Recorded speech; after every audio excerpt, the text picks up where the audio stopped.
আগামী 9 এপ্রিল অসমে অনুষ্ঠিত হতে চলেছে বিধানসভা নির্বাচন।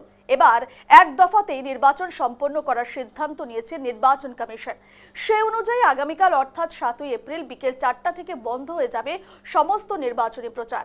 এরই মধ্যে 64 নম্বর লামডিং বিধানসভা কেন্দ্রে ক্রমশই বাড়ছে নির্বাচনী উত্তাপ। বিভিন্ন রাজনৈতিক দলের পাশাপাশি প্রচারে জোর কদমে নেমেছেন নির্দল প্রার্থীরাও। একদিকে লামডিং বাজারে বিজেপির বড় জনসভা, অন্যদিকে কংগ্রেস প্রার্থী স্বপন কর চালিয়ে যাচ্ছেন গ্রাম থেকে শহর জুড়ে ম্যারাথন প্রচার। রাতে লামডিং এর ব্রিকফিল্ড এলাকায় এক জনসভায় কংগ্রেস প্রার্থী স্বপন কর বিধায়ক শিবু মিশ্রের বিরুদ্ধে তীব্র সমালোচনা করেন। তিনি অভিযোগ করেন, গত 10 বছরে লামডিং এর জমি সমস্যা সহ একাধিক গুরুত্বপূর্ণ সমস্যার কোনো সমাধান হয়নি। বিশেষ করে বাঙালি সম্প্রদায়ের জমি পাট্টার সমস্যা তুলে সরব হন তিনি। পাশাপাশি লামডিং এর যুব সমাজের মধ্যে ক্রমবর্ধমান মাদকের প্রভাব নিয়েও উদ্বেগ প্রকাশ করেন কংগ্রেস প্রার্থী স্বপন কর। জয় মা শীতলা।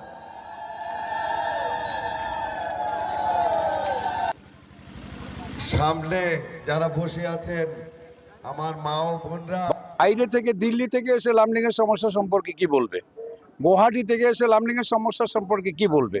লামডিং এর সমস্যা সম্পর্কে তো বলা হয়েছিল, এমপি কে বলা হয়েছিল, রেলের মাটি সম্পর্কে এই সম্পর্কে বলা হয়েছিল, ড্রাগ সম্পর্কে বলা হয়েছিল। উনি বলছেন চিফ মিনিস্টারের সঙ্গে আলোচনা করব। রেলের মাটিতে কেন থাকে? রেল তো তার জায়গা থেকে উচ্ছেদ করাবেই।